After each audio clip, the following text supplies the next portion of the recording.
Hola, ¿qué tal? ¿Cómo están? Nuevamente para mí es un gusto saludarlos.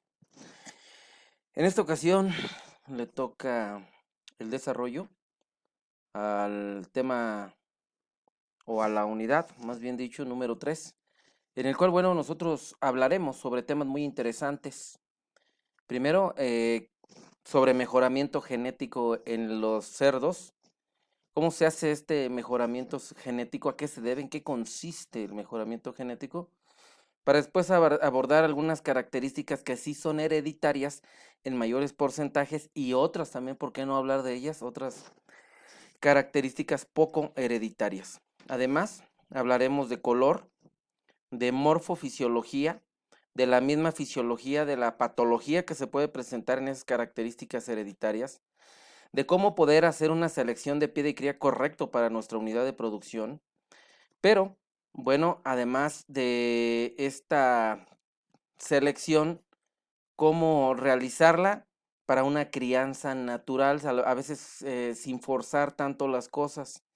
También por ahí trataré de mencionar algunas cuestiones muy importantes que tienen que ver con la forma en la que se crían los cerdos en el estado de Michoacán o en la región centro-occidente, que, bueno, tenemos una particularidad. Hay, como en todo el mundo, cerdos de traspatio, pero nosotros tenemos como tal, y digo nosotros porque así lo hacemos, así los criamos en algunos lugares, eh, esa crianza con animales de muy buena genética en pequeños espacios, pero además de buenos espacios, muy buena atención personalizada para esos pequeños animales y sacar camadas de excelente calidad.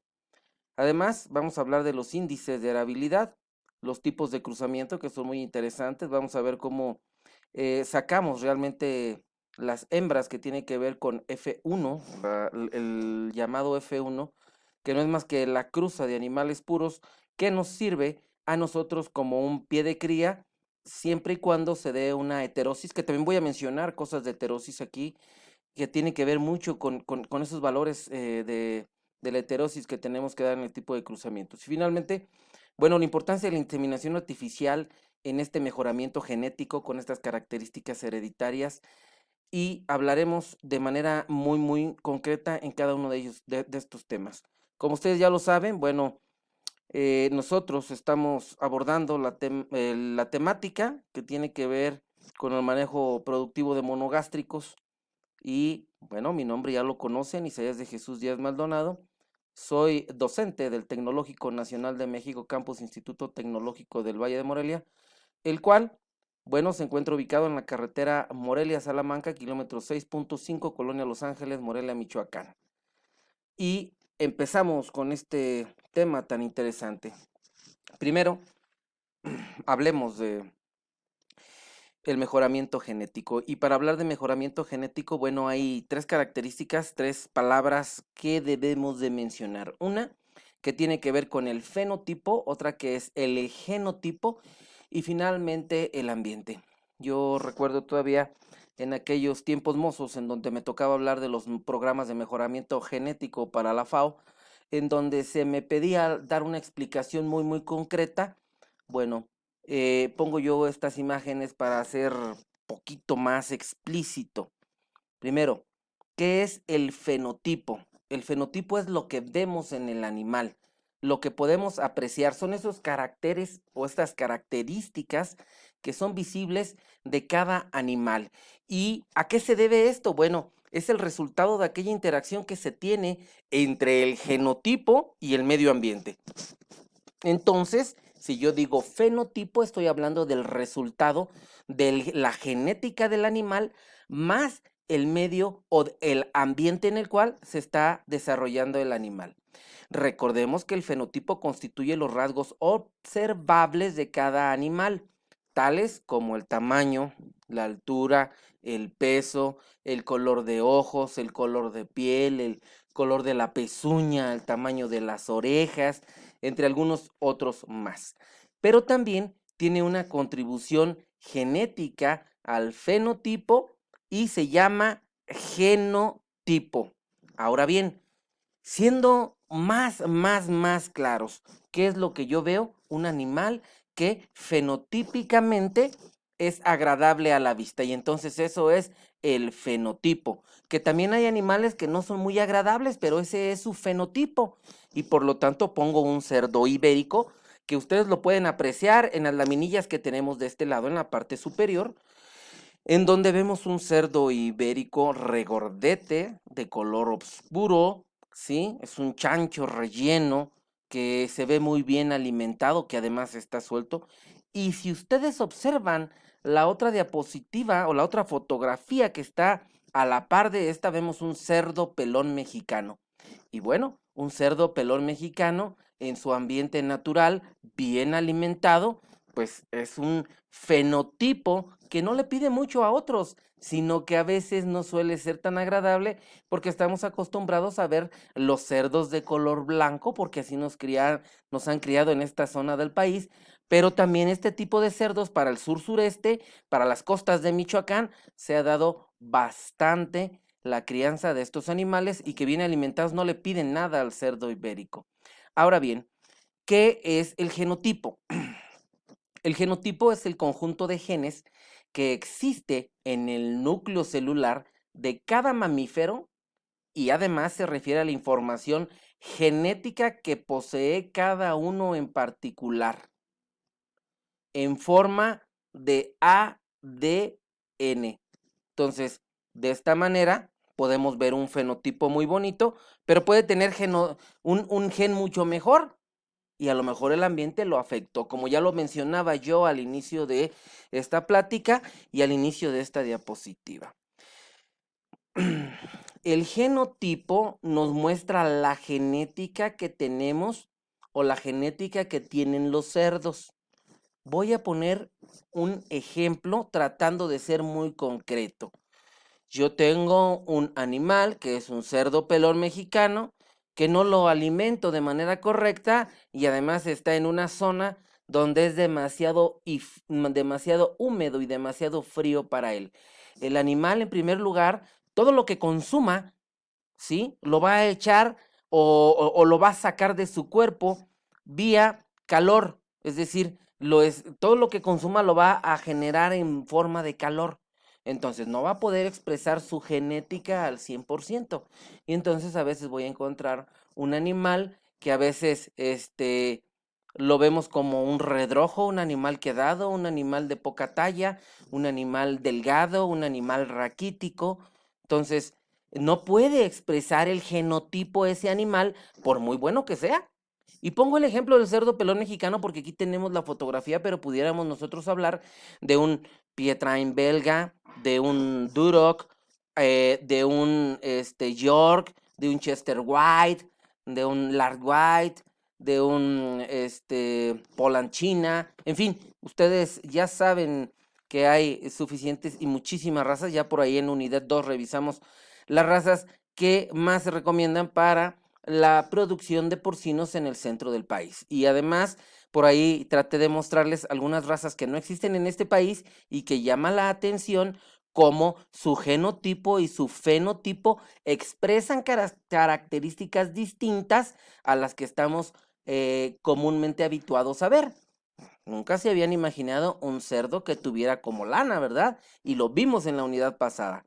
Entonces, esto es parte del mismo genotipo, son los genes que están dentro del animal y que si se alimenta bien, si se le da un ambiente adecuado, lo puede expresar.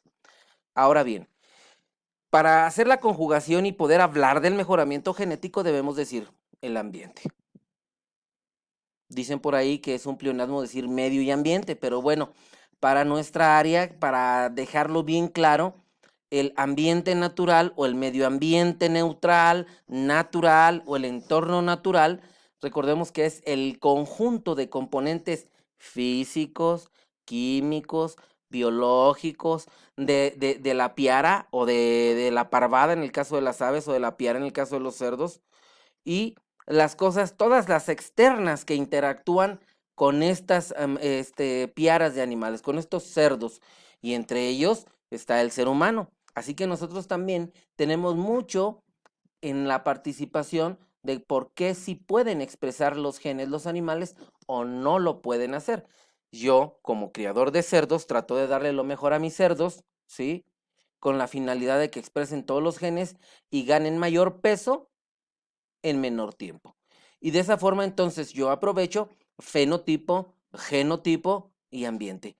Pero yo soy el que ha dado o hace propicia la ocasión para que todo esto se conjugue y puedan expresarse cada una de ellas. Entonces, concretando, fenotipo es la estampa, genotipo, la genética que tiene dentro de esa estampa, que se debe también al ambiente y a la alimentación y a todo lo que viene dándose en el medio. Y finalmente, ambiente, el lugar con las condiciones físicas, químicas y biológicas y sociales, me refiero a la conducta que tienen las piaras, que les permite interactuar con su misma, en este caso, piara o en las aves parvadas. El mejoramiento genético, bueno, hay que hablar de varios aspectos importantes. Yo para poder decir que estoy haciendo un mejoramiento genético, pues primero tengo que revisar por sí mismo varios aspectos importantes. El primero, en este caso, sería, bueno, la genética de poblaciones nos marca que debe de haber un principio de Hardy-Wimber, que este principio establece una composición genética en una población determinada y que hace que se mantenga en equilibrio mientras no se esté dando una selección natural ni exista otro factor como la mano del hombre que esté cambiando eso. O exista también una mutación genética o que también nosotros pudiéramos estar cambiando. Es decir, la herencia mendeliana por sí misma no engendra cambio. Y entonces tenemos una tabla de Punnett. Ustedes la ven de ese lado, ven la tabla de Punnett, por aquí la tenemos. Y este cuadro de Punnett se utiliza para demostrar cómo hay ciertas características dentro de la genética de los animales que nos ayuda, por ejemplo, a mantenerlos de la misma forma. Y entonces tenemos, por ejemplo, la letra A mayúscula, que yo pudiera decir que son animales blancos, y la letra A minúscula, que son animales blancos de orejas erectas, ¿no? Por ejemplo. Y entonces tenemos que un macho tiene la característica del alelo AA, A mayúsculas y A minúsculas, y al hacer el cruce con la hembra, que tiene las otras características similares, pues lo que nosotros obtenemos son las tres posibles frecuencias genotípicas finales de la descendencia, en donde tenemos para la primera característica, que es AA, ¿sí? Que nos indica que la característica, en este caso sería la P, ¿sí? Al cuadrado, nos está indicando que estos animales, los dos, pueden tener descendencia blanca con orejas erectas. Y por el otro lado, los animales que también están, el mismo animal, pero que pudiera salir en las diferentes cruzas, que es A mayúscula con A minúscula, nos muestra una P y una Q de los dos lados, indicándonos que nos puede dar hembras y machos con las mismas características. E igual, el último recuadro nos está indicando cómo en este mejoramiento en la tabla de Punnett, que es lo que vemos aquí, podemos encontrar características similares. Y a lo mejor podemos utilizar cada una de esas letras para el color, para el tamaño, para las orejas, para las ubres, para las patas. Y entonces nuestra tabla de Punnett fuera creciendo. Y entonces eso nos da un cuadro de doble entrada donde nos permite conocer qué aporta la hembra y qué aporta el macho. Y entonces, al momento de que se cruzan, tenemos aquí ya los resultados como tal de qué es lo que nosotros podemos obtener. La otra forma de mejoramiento genético, bueno, es la selección natural, que dice, la selección natural canaliza la evolución eligiendo nuevas combinaciones adaptables de la reserva genética que existe dentro de la variabilidad que se ha acumulado mediante la acción combinada de recombinación, mutación y selección a través de muchas generaciones. Este concepto darwiniano acerca de la descendencia y la modificación concuerda con el concepto moderno de la interacción entre los